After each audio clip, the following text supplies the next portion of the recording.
America is now officially, once again, the largest oil producer in the world. Bad for the climate and bad for Donald Trump. You see, Republicans lost one of their cudgels. They can't claim that under Joe Biden, the price of gas has gone up and that we're no longer energy dependent. So they have to lie. And Republicans will believe these lies because Republicans are stupid. On today's program, we will discuss why Republicans are so ignorant and stupid, and I will delineate the difference between a stupid Republican and an ignorant Republican. We have a lot of Trump supporters who have begun to listen to this show, and I could use all the help I can get. I want to build my audience, so I welcome Trump supporters, and as a public service to the Trump listeners, I'm going to help you figure out whether or not you're a stupid Trump supporter or an ignorant Trump supporter. This is the mop-up for February 2nd, 2024. I'm David Feldman in New York. Thank you for finding me. Please like this episode so I remain in your feed. Well, Biden has had enough. We've all had enough. Biden lashes out at Trump over the troops. While campaigning in South Carolina, Joe Biden articulated what all of us feel when we read about Donald Trump's comments about our troops, especially when he drapes himself in the American flag. General John Kelly was Donald Trump's very first White House chief of staff. He has finally opened up and said that Trump would often refer to dead American soldiers as suckers and losers. Trump told him he never wanted to look at soldiers who are amputees because he said they're a downer. He recently, as we all heard, Trump mocked Senator John McCain's inability to raise his arms, an affliction born from beatings while held in a North Vietnamese prison camp.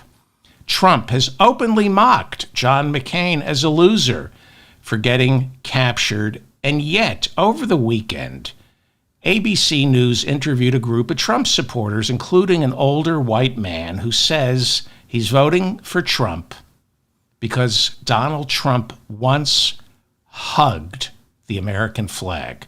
The man told ABC News that there are a lot of things Trump says and does that he doesn't approve of, but he's the only president to ever hug the American flag.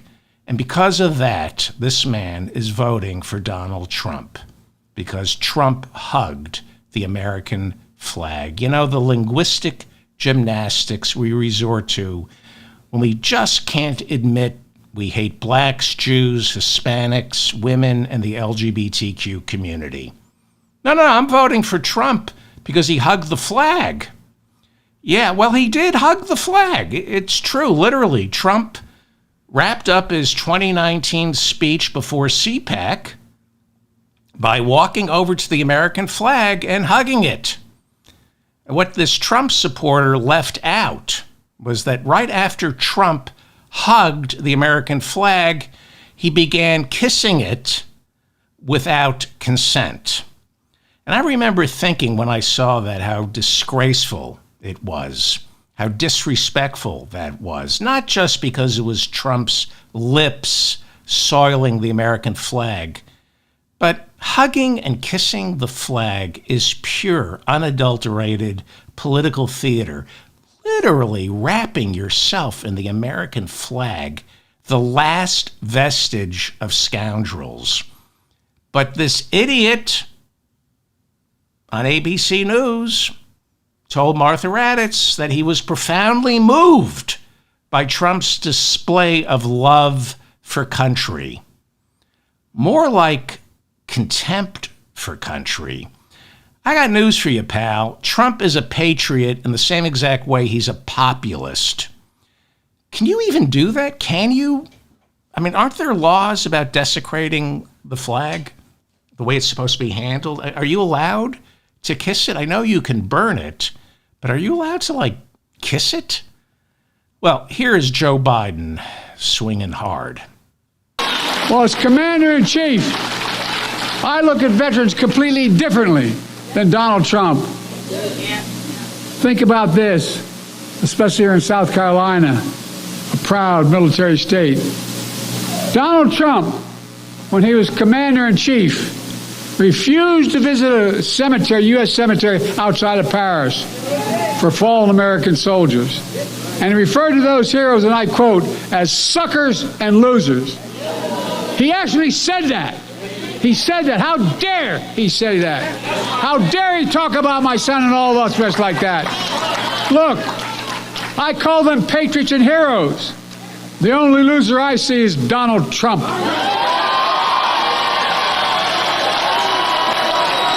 It makes me angry. Yeah, we know it makes you angry. We heard. Kissing the flag. Kissing the flag. Despite Trump avoiding the Vietnam draft, not paying taxes, and calling dead soldiers suckers and losers, that ignorant Trump supporter told ABC News he's voting for Trump because he's the first president to ever hug the flag. Imbecile. Imbecile. Now, we're not a nation of imbeciles, but we're getting there. We're getting there. Donald Trump has already been found guilty of defrauding banks and insurers in the New York State civil fraud trial. The presiding judge, Arthur Engoron, has ordered Trump's businesses dissolved and his properties liquidated. Trump has already lost this case, and we are now awaiting Judge Engoron's final ruling on how much of a fine Trump must pay. New York State Attorney General Letitia James is asking for $370 million. The ruling was supposed to have been issued yesterday, but The Guardian reports this morning that Judge Engoron is not expected to rule until the middle of February. Why the delay? Well, it could be bad news for Trump. More bad news for Trump. For the past 14 months, the Trump Organization has been operating under a court-ordered monitor in order to assist Judge Engoron in determining just how corrupt the Trump Organization truly is. Last week, a retired judge serving as the official court-ordered monitor issued a report saying that Trump's corporation still lacks proper corporate governance, and despite the lawsuit, its financial statements are still fraught with errors and rarely filed with the proper authorities on time. She basically said, nobody knows how to run the business. She said, then, there seems to be some confusion regarding a $48 million loan Donald Trump was given back in 2012 by one of his shell corporations. This $48 million loan, according to the court-ordered monitor, seems to have disappeared off the books, vanished into thin air, like the money people give to Donald Trump as either an investment or a donation. It just disappears. She said she's not yet ready to call this fraud, but said that several new questions have been raised, and that's probably why there's a delay in Judge Engoron's ruling.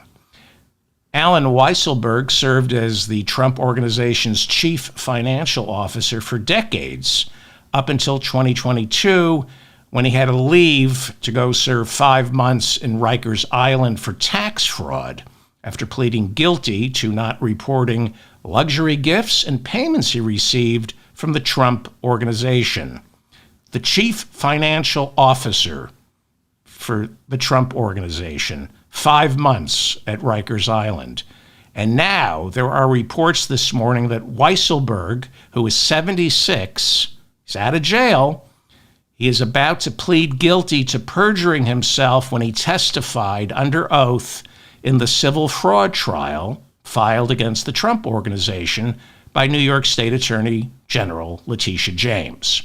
The New York Times is reporting this morning that Weisselberg, who oversaw the entire Trump organization's finances going back to when Trump's racist father ran it, there are reports that Weisselberg is not cooperating with the Manhattan District Attorney Alvin Bragg, whose criminal trial against Donald Trump begins next month. If you remember, this was the first criminal indictment. Trump was indicted for violating campaign finance laws and doctoring books to hide a hush money payment to Stormy Daniels in the weeks leading up to the 2016 presidential election. They're putting the screws into Weisselberg right now. Manhattan DA Alvin Bragg is hoping that by getting Weisselberg to plead guilty to perjuring himself in the civil fraud trial, Trump's lawyers will have a difficult time presenting Weisselberg as a witness for the defense.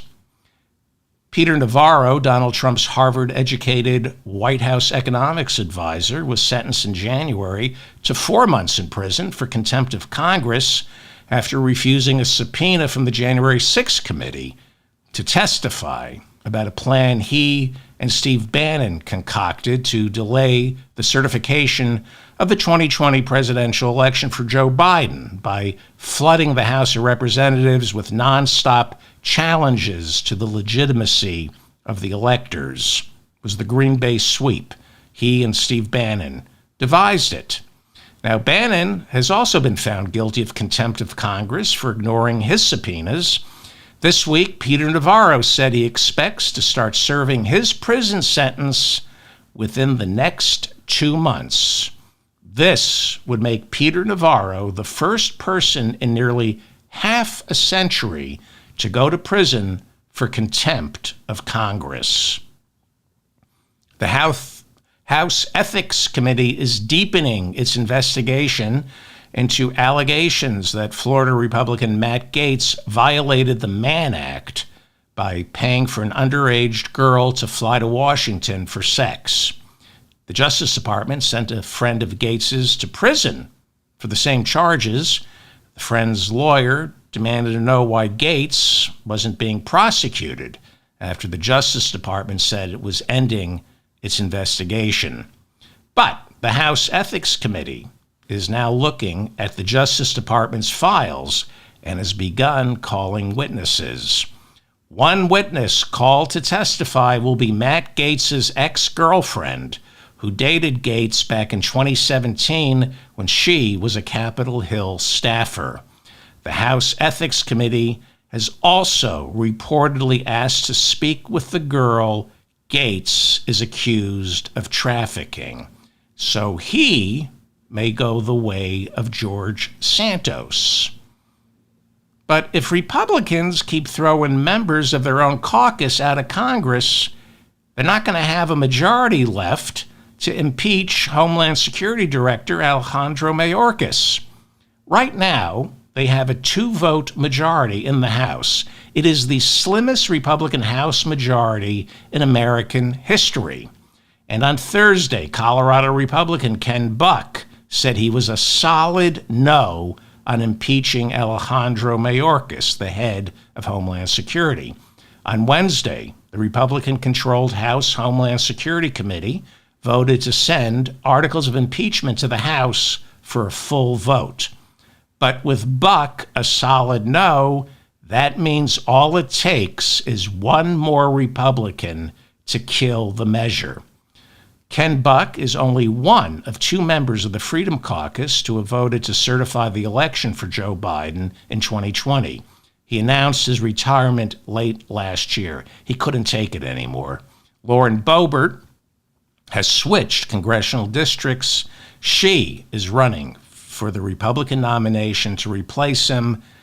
Not expected to win it. She's not expected to win it. Kevin McCarthy getting even. Former Speaker Kevin McCarthy, who was ousted last October and left Congress in December in disgrace, is now reportedly planning to get even with what he calls the Crazy Eight, those 8 Republicans who voted for him to vacate the chair, making him the first speaker in American history to be removed by a vote of Congress. And he's not happy about it. Seething. He's been telling reporters every chance he gets that the ringleader in his ouster, Matt Gaetz, belongs in prison. Tennessee Republican Ken Burchett, or Boucher, who voted against McCarthy, accused McCarthy of then sneaking up behind him and throwing a kidney punch. Politico reports this morning that McCarthy is recruiting 8 candidates to wage primary challenges against all 8 House Republicans who voted him out. McCarthy left office with about an $18 million war chest that he can spend any way he wants. He could buy a house, or he can seek revenge. And it looks like he's going to pony up some money to seek revenge. Brian O'Walsh is one of McCarthy's top henchmen and reportedly said to Republicans, quote, "These traitors," he's talking about the Crazy Eight, quote, "these traitors chose to side with Nancy Pelosi, AOC, and over 200 Democrats to undermine the institution, their fellow Republicans, and a duly elected speaker. There must be consequences for that decision." So there are going to be primary challenges this year. Politico reports that number 1 on McCarthy's kill list is South Carolina Republican Nancy Mace. He's also going after the newly elected head of the Freedom Caucus, Virginia Republican Bob Good, and Arizona's Eli Crane. McCarthy was thrown out 4 months ago.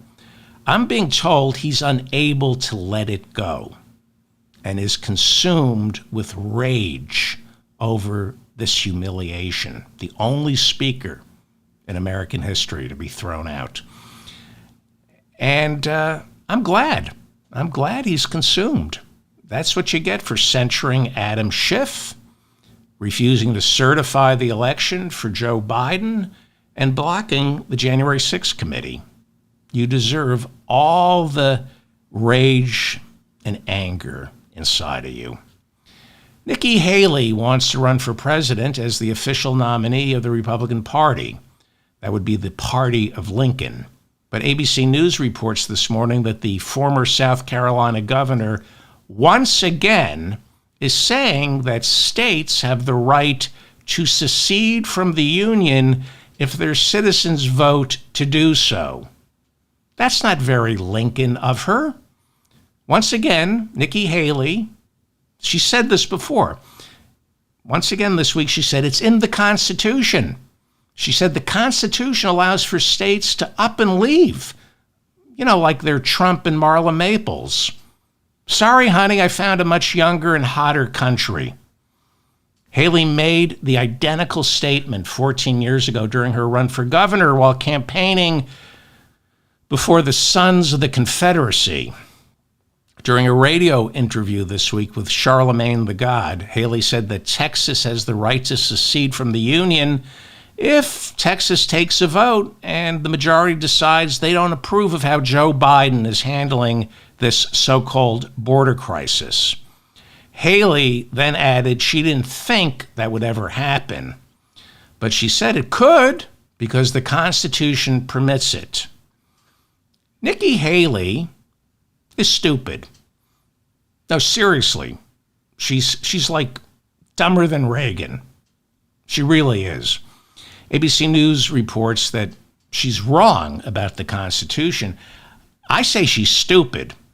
ABC News reports that in 1869, the Supreme Court ruled there is nothing in the Constitution that allows a state to leave the Union once it becomes part of the United States. Like I said, we fought a civil war over this. Haley, in the past 2 months, said that America was never a racist country.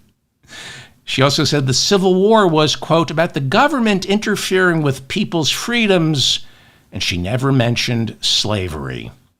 This is why Republicans are stupid. It's just a party for stupid people. Nikki Haley's home under attack. Nikki Haley was swatted again. We reported earlier this week that Haley's home was swatted late in December. Reuters reports a second swatting took place on New Year's Day when a 911 call came in claiming Haley's daughter was in a pool of blood. Attorney General Merrick Garland warned that there was a spike in violent threats against public officials last year. He added, "It's tearing at the fabric of our democracy." And not once has Donald Trump told his supporters to knock it off. Instead, he insists, "I can't control them." And then he intimates that the smartest thing to do to prevent all this swatting and all these bomb scares is for judges, witnesses, prosecutors, and members of Congress not to enrage his supporters by going against him. This is unprecedented in modern American history. During the past couple of weeks, there was a bomb scare inside the home of the judge presiding over Donald Trump's civil fraud trial. The prosecutor in Trump's Washington, D.C. election interference trial was swatted, along with the presiding judge in that case, who ruled that there's no such thing as presidential immunity. The Guardian reports that recently 9 state capitol buildings were evacuated due to phony bomb threats. While 99% of these swatting incidents are from Republicans, in the past few weeks, Republican Congresswoman Marjorie Taylor Greene and Republican Senator Rick Scott have also been swatted. Senator flies private. Guess who pays for it? You. Kyrsten Sinema, the first-term senator from Arizona, loves flying private, steering clear of commercial airlines that us mere mortals must fly on. The Daily Beast reports this morning that since 2020, Kyrsten Sinema has spent at least $210,000 on chartered flights for herself and her staff. Sinema was elected as a Democrat, became a thorn in President Biden's side, blocking important spending bills like Build Back Better, because she insisted the government needs to rein in its spending. You know, one way the government could rein in spending would be senators not flying private. This fiscal hawk needs her wings clipped. You do realize that when she flies private, you pay for it.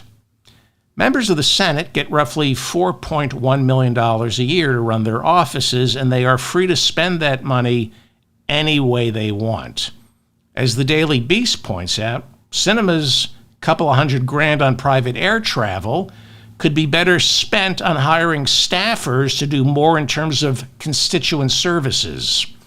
A year ago, if you remember, I gave out Sinema's phone number so we could all urge her to vote for the Inflation Reduction Act. I called the number. Nobody answered. I kept calling. There was no answer, no answering machine, nothing. Finally, I received a message telling me due to heavy call volume, no one could accept my message at the time and that I should call back. So I couldn't even leave a message.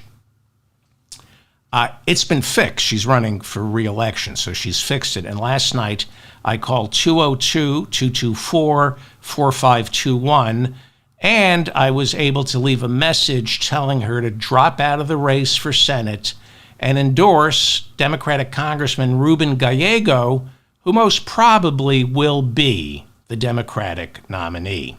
Sinema last year announced she was no longer a Democrat and is currently running for re-election as an independent. Carrie Lake, the election denier, is running for the Republican nomination. Sinema is running third in a three-way with Lake in second and Gallego first, according to the latest polls. And according to the most recent filings, Kyrsten Sinema's war chest is $11 million, but there's no guarantee she's running for re-election. She might want to take that money and cash out. You know, you get to keep the war chest. Ruben Gallego, has $7 million, and that's amazing for his first run for Senate.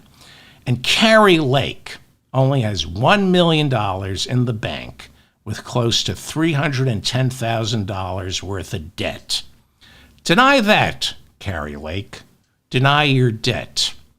Leaked tax returns revealed too much. Back in 2021, ProPublica got its hands on a treasure trove of IRS documents revealing that the richest 1% don't pay their fair share of taxes and sometimes don't pay any taxes at all. ProPublica reported that Jeff Bezos, the union-busting homunculus and founder of Amazon, paid zero taxes in 2007 and 2011. Elon Musk, the union-busting right-wing troll, as well as occasional richest man in the world, paid zero taxes in 2018. Michael Bloomberg, founder of Bloomberg News and multi-billionaire who self-financed his run for president back in 2020, also had several years where he paid no taxes. George Soros, for 3 years in a row, paid zero taxes. ProPublica crunched the data and concluded that among the 25 richest people in America, their real tax rate was 3.4%. ProPublica reports that between the years 2014 and 2018, Warren Buffett saw his net worth increase by more than $24 billion, but because most of it is in stock, he only paid $23 million on $125 million of reported income. So he was just paying taxes on the dividends, not the appreciation of the stock. You only have to pay taxes on the appreciation of a stock after you sell it. That was all valuable information provided by a whistleblower inside the Internal Revenue Service by the name of Charles Littlejohn, a 38-year-old private contractor who specifically took a job with the Internal Revenue Service in order to make public the vast discrepancies between what the average American pays in taxes and what the richest 1% do or don't. On Monday, Littlejohn was sentenced to 5 years in prison for leaking to ProPublica the returns of nearly 7,600 Americans, including former president and current rapist Donald J. Trump's tax returns. In handing down the sentence, Judge Anna C. Reyes of the U.S. District Court for the District of Columbia, she's a Joe Biden appointee, in handing down her sentence, she told Littlejohn that leaking Donald Trump's tax returns was an attack on democracy. Really? Seems awfully patriotic to me. Billionaires not paying taxes and instead using that money to buy our politicians, that's the real attack on democracy, Judge. The judge then added that what Charles Littlejohn did was identical to the insurrectionists who stormed the Capitol on January 6. Way to cheapen a national tragedy, Judge. You know, I think what Littlejohn revealed by leaking these tax returns, I think when he leaked these tax returns, it became one of the reasons the insurrectionists stormed the Capitol on January 6. Obviously, they were wrong, ill-informed, but the rise of MAGA can be traced partly, not just to ignorance, racism, and gross economic inequality, but also the unfairness baked into a system that convinces the little guy he's getting screwed because he kicks in on April 15th when the billionaires don't have to. Lisa Manning, Littlejohn's attorney, said while her client remains apologetic, Littlejohn, she said, released the documents because he felt Americans have a right to know the gross disparities between what the average citizen pays in taxes and what the wealthiest get away with in not paying. Republican senator got away with stealing $1 billion from the government. And he showed up at the sentencing for Little John. Florida Republican Senator Rick Scott's previous gig was governor of Florida. He became a politician because there was no place else for him to go after he destroyed his reputation as the CEO of Columbia HCA, a chain of hospitals that he started. Under his leadership, Columbia HCA was forced to pay a $1.7 billion fine to the Justice Department for ripping off Medicare and Medicaid. According to the Justice Department, Senator Rick Scott of Florida oversaw at the time the single largest health care fraud in American history. Scott overbilled and overcharged Medicare and Medicaid for services he never provided. His company, not he, had to pay a criminal fine, and he never spent a single day behind bars. Instead, he got to keep his fortune and ran for governor of Florida, got elected. Now he's running for re-election as the Republican senator from Florida. Rick Scott is a corporate criminal. In another country or at another time in American history, this prick would be behind bars. Instead, he showed up at the sentencing hearing for Charles Littlejohn, that 38-year-old IRS contractor who leaked thousands of tax returns showing that rich people like Senator Rick Scott pay little to no taxes.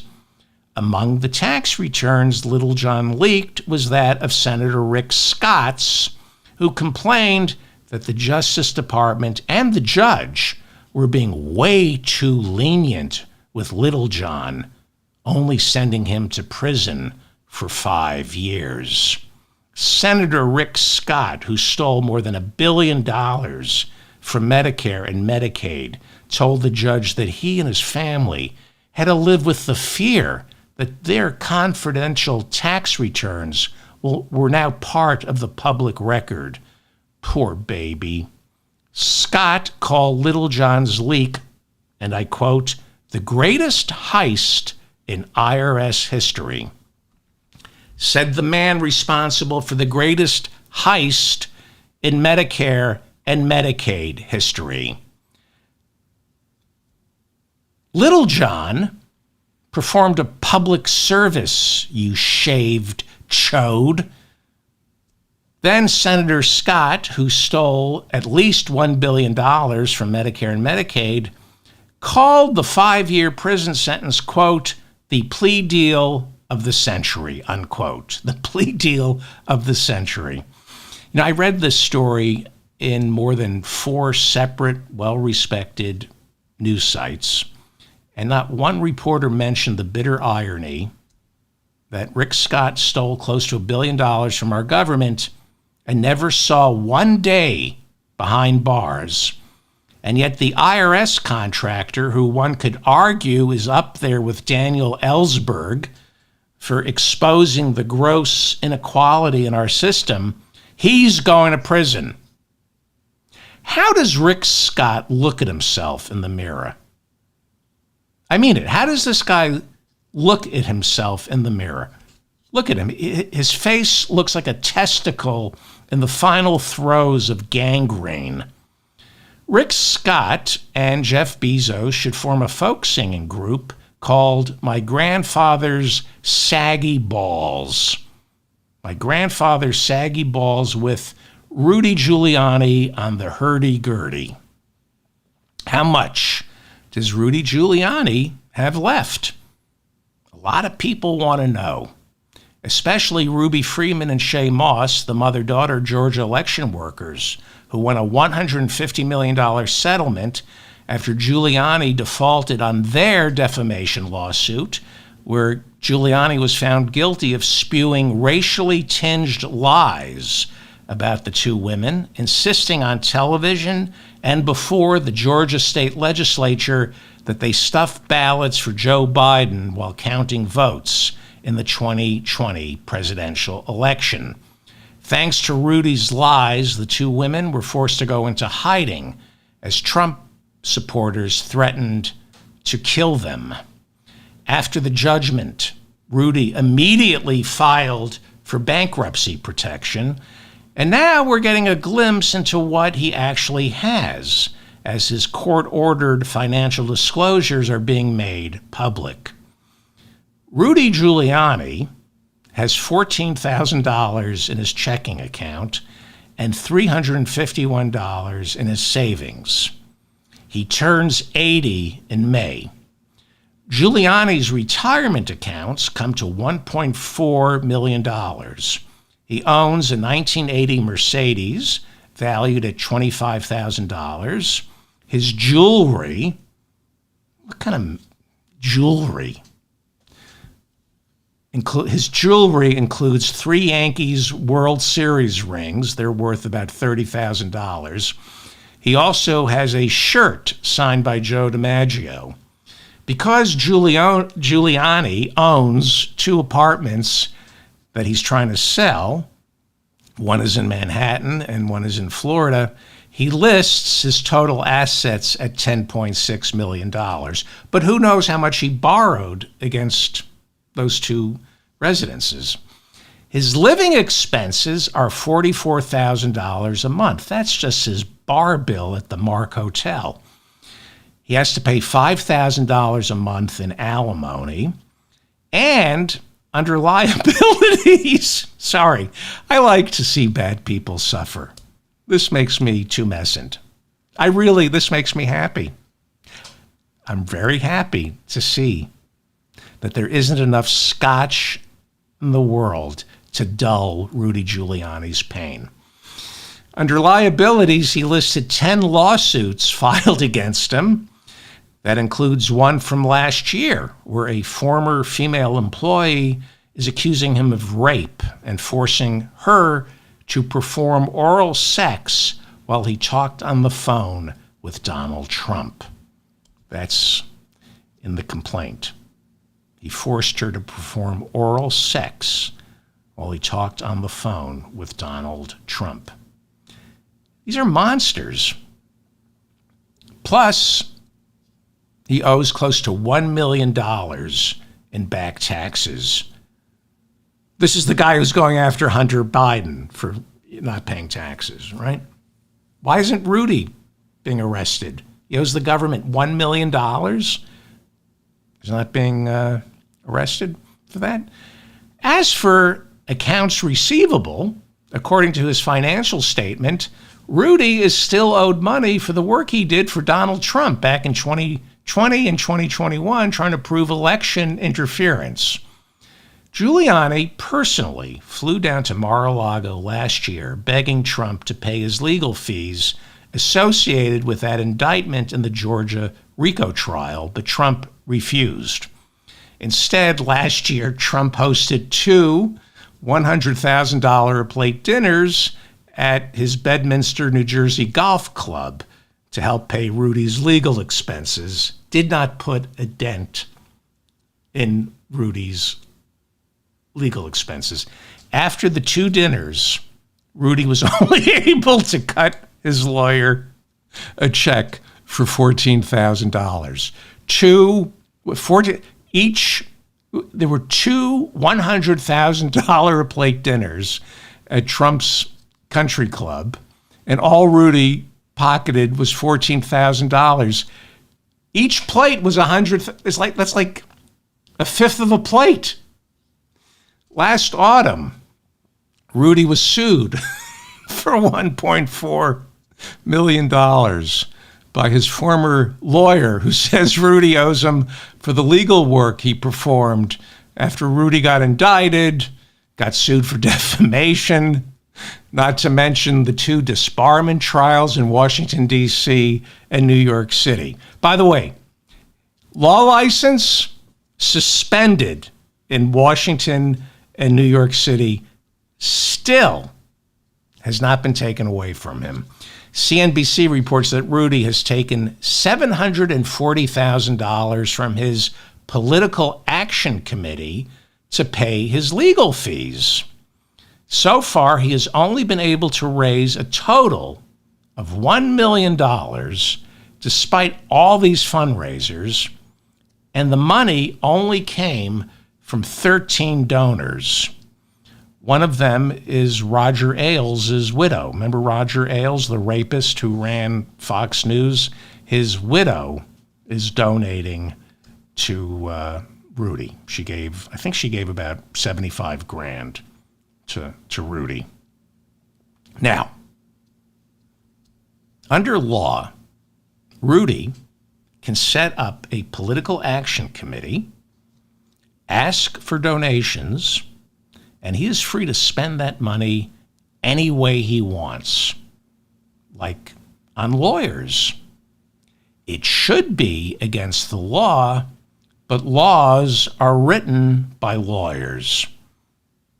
They don't want to get rid of that cash cow. Super PACs, political action committees. So, at the top of this show, I promised my Trump supporters who listen that I would highlight the fine distinction between an ignorant Trump supporter and a stupid Trump supporter.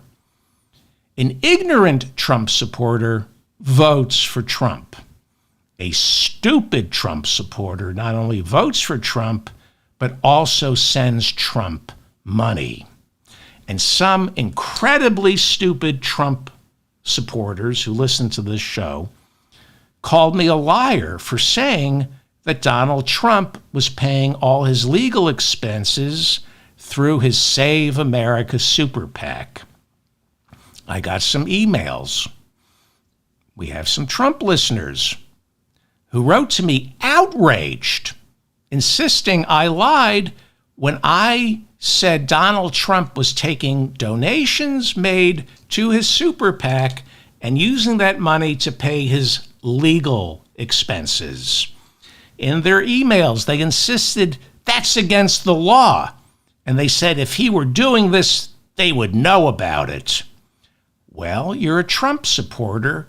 You don't know about anything because you're ignorant and you're stupid because you gave him money. You gave him money that makes you stupid. He ripped you off. He never told you that your money was going towards the one group of people you hate just as much as you hate blacks, Jews, Arabs, Mexicans, members of the transgender community, trial lawyers. You hate trial lawyers. But because you're stupid, Trump tricked you into thinking your donation was going towards his presidential campaign or investigating voter fraud. It's not going to any of that. He lied to you, and you sent him money because you're stupid. And your money is going towards people like this woman, Alina Habba. Alina Habba, Trump's trial lawyer, who represented him ignominiously during both the civil fraud trial and E. Jean Carroll's defamation lawsuit. I don't know if you remember, she's lost both. She lost the civil fraud trial and she lost the E. Jean Carroll defamation lawsuit. Supposedly, Trump is now shopping around for a new lawyer. He's unhappy with Alina Habba. Hard to believe Alina Habba, who works out of a strip mall near the Bedminster, New Jersey golf club, wasn't good at her job. At one point, she literally told the judge, I'm not making this up, I have no idea how to try this case. She's like a strip mall lawyer who Trump hired to do some work for the Bedminster, New Jersey golf club. And he liked the cut of her jib, and he said, represent me. Because he only surrounds himself with the best. Alina Habba served as general counsel to Trump's Save America Political Action Committee, PAC, his super PAC. and she has held several high-ranking positions in the Trump super PAC. As of October 2023, Trump's Save America Political Action Committee paid Alina Habba more than $3.5 million. Now, Save America, the Save America Super PAC, was set up on November 9th, 2020, right after Donald Trump lost the presidential election. And he began to raise money off his loss. He raised hundreds and hundreds of millions of dollars claiming, I need this to investigate voter fraud, to save America. Ergo, it's the Save America Super PAC. But none of that money ever made it to the people investigating the voter fraud. Rudy didn't get any. We know that because in his bankruptcy filings, he said so. Jenna Ellis didn't get any. She's been pretty vocal about that. Sidney Powell didn't get any. John Eastman didn't get any. And Kenneth Chesebro. These are all the lawyers who Trump put out there to prove voter fraud. And none of them got paid a nickel from Trump's Save America Super PAC, even though stupid Trump supporters donated hundreds of millions of dollars to that super PAC, believing that Donald Trump was going to spend that money to prove voter fraud. And he couldn't. They lost 60 trials in the lead up to January 6th. 60 trials. Like I said, if you vote for Donald Trump, you're ignorant. If you vote for him and give him money, you're stupid and ignorant. Just trying to help my listeners who are Trump supporters so you know who you are. Hundreds of millions of dollars Donald Trump raised, and none of it went to where he said it was going to go. And when these lawyers who were sent out there to prove voter fraud, when they were all indicted, they came to Donald Trump and said, you know that super PAC, can we at least have some money to pay our legal fees? And Trump said, mine, not yours, mine. Now, there are reports that after Trump is found guilty in the D.C. election interference trial, special counsel Jack Smith's next indictment will be wire fraud, that Donald Trump will be indicted for wire fraud. It is against the law for Donald Trump to take money from his stupid supporters on false premises. It's perfectly legal for Donald Trump to take money from his super PAC and spend it on anything he wants, including lawyers, which is what he's doing. What's not legal is telling his incredibly stupid and ignorant donors that the money is going towards investigating voter fraud. That is fraud, wire fraud. Hundreds of millions of dollars were donated. Where did it go? Well, if you're a stupid Trump supporter, you might want to ask the stupid people who donated to the National Rifle Association. There's a big civil fraud trial going on right now. They can tell you where their money went. Stupid. You're stupid. Very, very stupid. You don't read. You get all your information from people who know you're stupid and take advantage of you. You're stupid and ignorant. That's a fact. You vote for Trump, you're ignorant. You vote for Trump and give him money, you're ignorant and stupid. That's who you are. That's who you are. So, this is from yesterday's New York Times. Okay? Maggie Haberman, writing over at the New York Times, along with Shane Goldmacher, said that in 2023, Donald Trump spent at least $53 million in donations to pay his legal fees. Got it? Stupid Trump supporters? The Trump campaign made its official filings with the Federal Elections Commission on Wednesday. Now, I know you don't trust the New York Times because it's written at a sixth grade reading level. So do your own research, MAGA. You're so good at doing your own research. Go look at the Trump campaign's official filings with the Federal Elections Commission. They came out on Wednesday. Check the filings, you morons. $53 million, at least, taken out of his super PAC, going to Alina Habba and all those attorneys. Now, then again, if you're a Trump supporter who donated to his PAC, you might think it's money well spent. And you might take some solace in the fact that Trump's attorney, Alina Habba, is true MAGA. And by that I mean she's a bigot. At least according to Business Insider, which reports Trump's attorney, Alina Habba, had to settle out of court last year with one of her black employees who accused Habba of throwing the N-word around the office the same way she tosses around lies in the courtroom.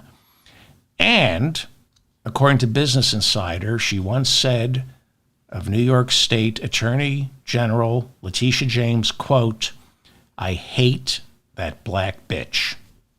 That's what she said in front of one of her black employees. She said of New York State Attorney General Letitia James, quote, "I hate that black bitch." And that's in Business Insider. And she settled with the employee out of court. Didn't want to take it. Didn't want to restore her reputation by going before a judge.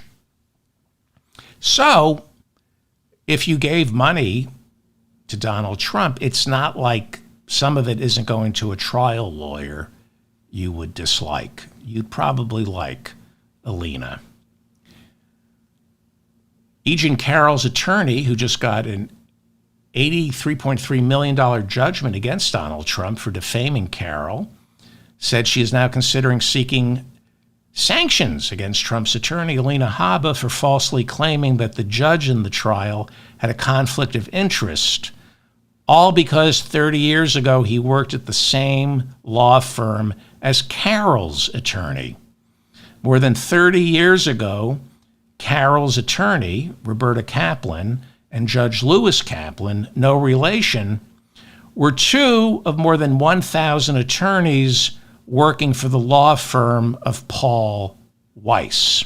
And Alina Habba raised this as a phony conflict of interest after losing her case, citing as evidence a poorly sourced article in the Rupert Murdoch-owned New York Post. E. Jean Carroll's attorney, Roberta Kaplan, says she's considering bringing Alina Habba before a disciplinary board for making those charges, because Carroll's attorney, Roberta Kaplan, and Judge Lewis Kaplan, no relation, 30 years ago were two of more than 1,000 attorneys working for the law firm of Paul Weiss. So there's a conflict of interest. You wouldn't have to worry about Alina Habba working for the law firm of Paul Weiss. Don't think they'd hire Alina Habba. She's strictly New Jersey strip mall. That's her Trump founder, working out of a strip mall in New Jersey. Nikki Haley finally gave a straight answer on the E. Jean Carroll verdict. For several months, even after a jury found Donald Trump guilty of raping Carroll, Haley was evasive and refused to call Donald Trump what he most certainly is, a rapist. But on Sunday, she came close. Nikki Haley was asked, who do you believe, Donald Trump or E. Jean Carroll? Haley said, I believe the jury. Almost a good answer. But you know who doesn't believe the jury? Rudy. Despite not getting paid a penny by Donald Trump, Rudy Giuliani is still defending Trump. Rudy still thinks he's Donald Trump's attorney, even though Trump refuses to pay him for the work he's already done and won't even chip in on the legal fees. Rudy began working for Trump back in 2020 for free. He reportedly told Trump and his friends he was going to work for free because Rudy believed there was some status conferred upon his association with the president. And that status conferred upon Rudy is pauper. Eventually, when Rudy saw the hundreds and hundreds of millions of dollars Trump was raising, supposedly to investigate voter fraud, Rudy began asking for money. And you know what Trump paid him? Nothing. In fact, Trump told Rudy he resented being asked for money and now trusted Rudy less. By the time Trump left office, literally kicking and screaming, Rudy, out of pocket, racked up close to $300,000 traveling around the country challenging the election results in several key swing states. And he lost 60 cases, went before 60 judges, lost every one before January 6. And he lost about $300,000. Went out of pocket on hotels, limousines, planes. It was finally last year when Trump finally agreed to at least pay Rudy for those expenses. America's mayor, big, strong, tough Rudy Giuliani, cowering in front of Trump, cowering in front of Trump. So now, in his bankruptcy filings, Rudy says when all is said and done, he could owe $500 million in legal judgments alone. But here is Rudy freelancing, and by freelancing, lancing for free, because he's lancing for Donald Trump. This is Rudy freelancing right after the jury returned its $83.3 million verdict in favor of E. Jean Carroll. Here is Rudy attacking the judge. Well, the judge is a disgrace to the greatest court in America. Oh, says the judge is a disgrace. See, I think I know why Rudy is saying that about Judge Lewis Kaplan. He is a disgrace. Back in 2014, Judge Lewis Kaplan threw out a lawsuit filed against Chevron by villagers in Ecuador's Lago Agria region, who sued Chevron for water and soil contamination. But Judge Kaplan slapped their attorney, Steven Donziger, with criminal contempt. And instead of Chevron executives going to prison, Steven Donziger ended up in jail for 6 months. So I guess that's why Giuliani called Judge Lewis Kaplan a disgrace, because he is a disgrace. Good on you, Rudy. Continue. Please continue. This judge is a pure disgrace. He's telling a lawyer what questions to ask. That's totally ridiculous. Oh, wait. No, Rudy isn't talking about Judge Kaplan ruling in favor of Chevron and against the Ecuadorian villagers and their lawyer.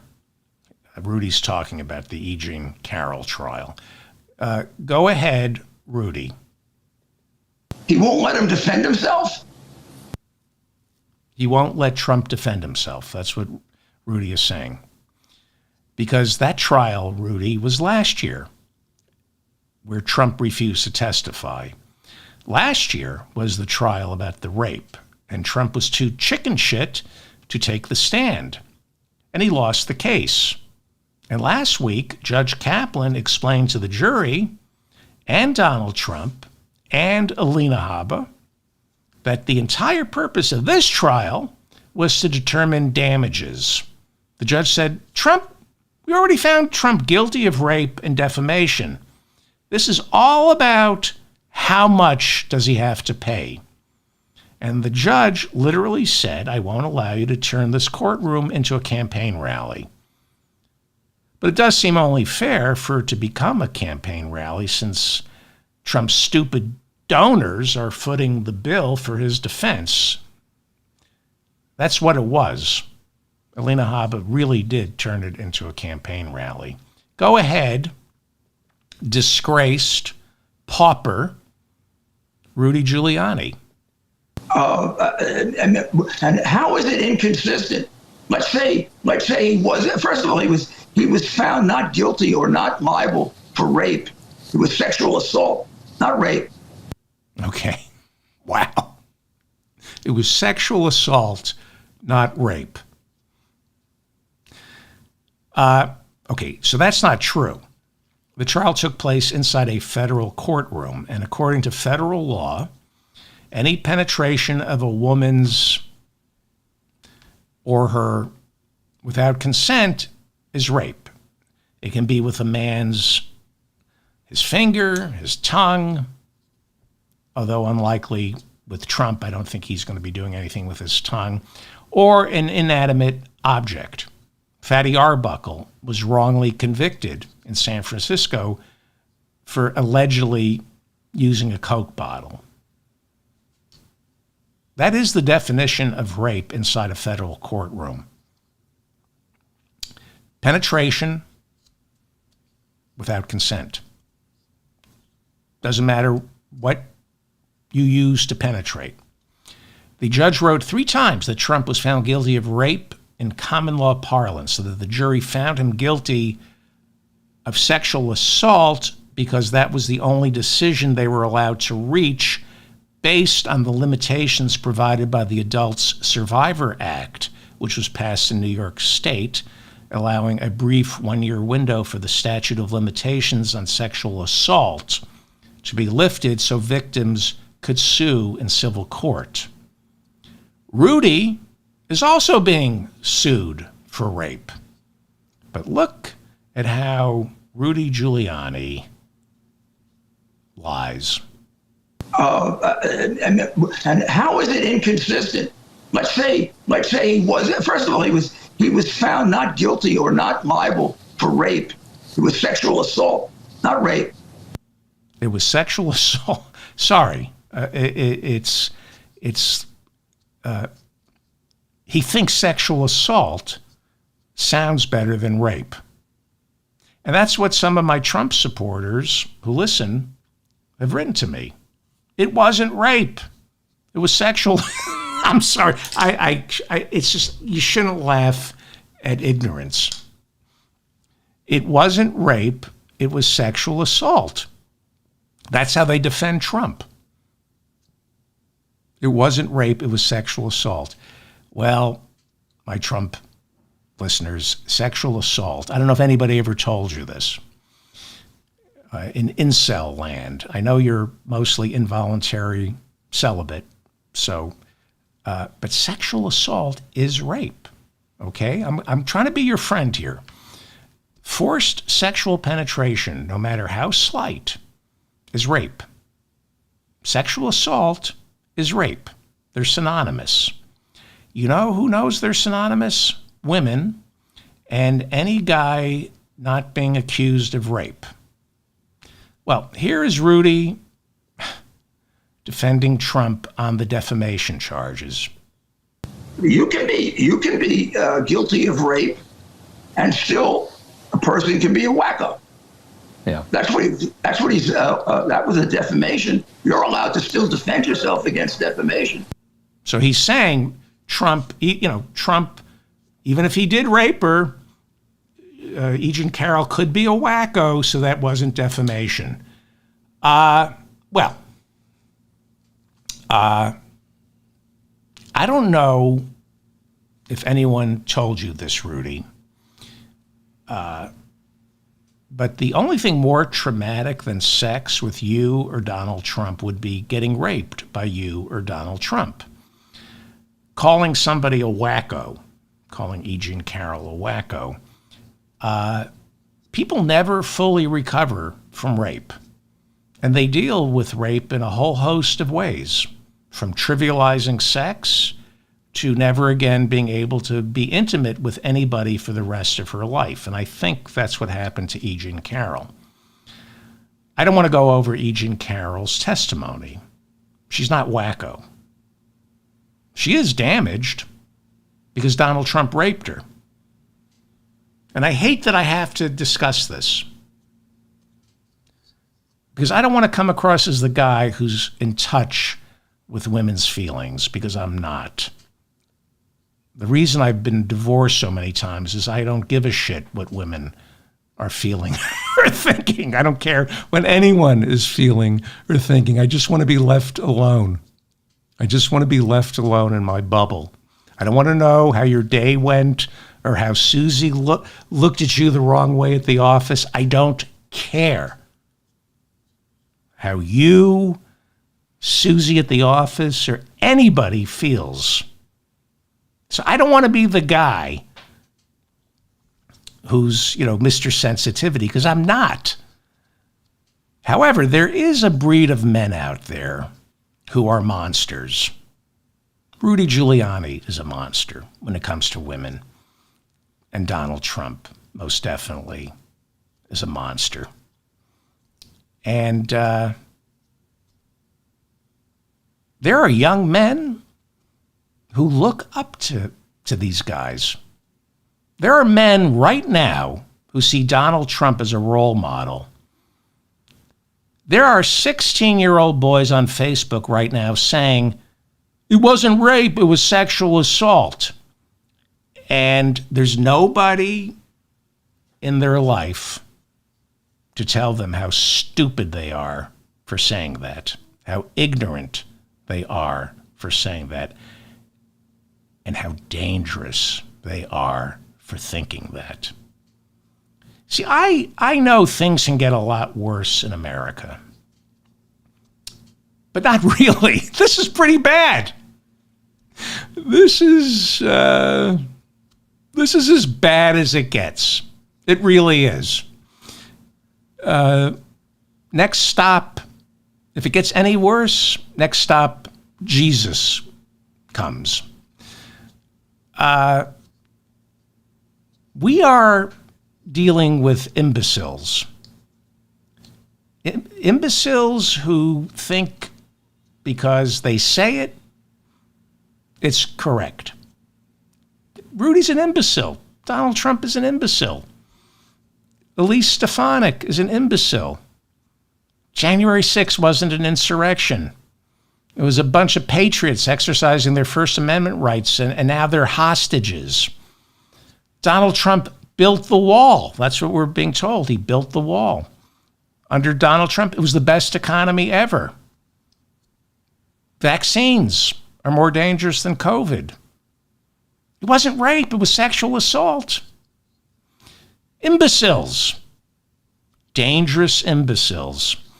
It is the perfect hurricane of depraved and desperate con men like Rudy or Trump meeting up with millions of lonely, ignorant, stupid, and rudderless Americans of which there is no dearth.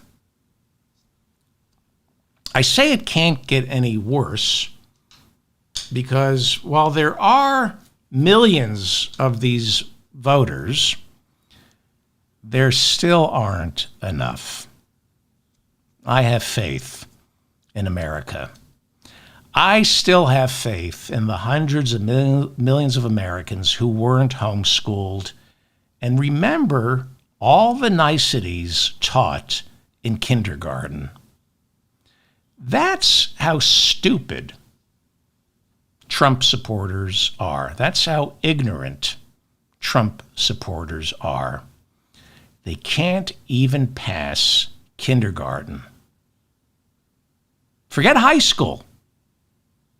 they would get Fs in kindergarten. If any of these Trump supporters had to do a year in kindergarten, F. They don't know how to share. They don't know how to speak to others with respect. They only really talk with their hands. They think might makes right. They can't sit still for story time unless the story is one that's filled with lies, bigotry, and hatred. Every single one of Trump's voters would fail kindergarten. And it's kind of what makes me so angry, because Trump has them convinced he's smart, but he's stupid. He's a con artist, and being a con artist doesn't make you smart. It makes you immoral. Anybody can be a con artist. When you are a con artist, it means you know you're stupid. You know you can't rely on your wits, your intelligence, or creativity. You have to lie. Anybody can do what Donald Trump does. All you need is a big chunk of your brain to be missing. Now, I keep getting notes from listeners who are Biden supporters telling me to stop calling Trump supporters ignorant and stupid. Well, what else would you call these people? And I use the term people loosely. What else would you call a Trump supporter other than ignorant and stupid? My Biden voters say, if you keep calling Trump supporters stupid, they won't come over to our side and vote for Biden. Anybody who thinks Trump supporters would ever vote for Biden if we just stop calling them stupid is stupid. Now I'm voting for Biden. I wanted Bernie. And anybody who didn't vote for Bernie, stupid. If you listen to Bernie talk, you read his policy papers on everything from healthcare to Israel. You watch him on that Fox News town hall. And if you don't see Bernie Sanders as God's gift to democracy, you're stupid. You really are stupid. Look, I'm not running for office. I don't give a shit. If you watch Bernie, and if you don't think he's the answer, you're stupid and immoral, which is pretty much the same thing. But we're stuck with Biden, and anyone who doesn't vote for Joe Biden is stupid and immoral. I'm David Feldman, reminding you to stay strong and protect the weak. Thank you for putting up with my rage today. Some days I start reading and what universe am I living in? I need to go touch a tree. I need to get out of Manhattan. Thank you to Bob, who monitors the chat room and keeps the conversation civil. Thank you for your comments. Please leave a comment. I read all your comments. And please like this episode so I remain in your feed. Share it, please. And subscribe to my newsletter and this channel. There was no poll today, but thank you all for listening to me. Don't be stupid. And don't argue with stupid people. Ignore them. They're not voting for Biden. You're not going to win them over. It's stupid to argue with a stupid person. That's what they live for. All right, thank you very much.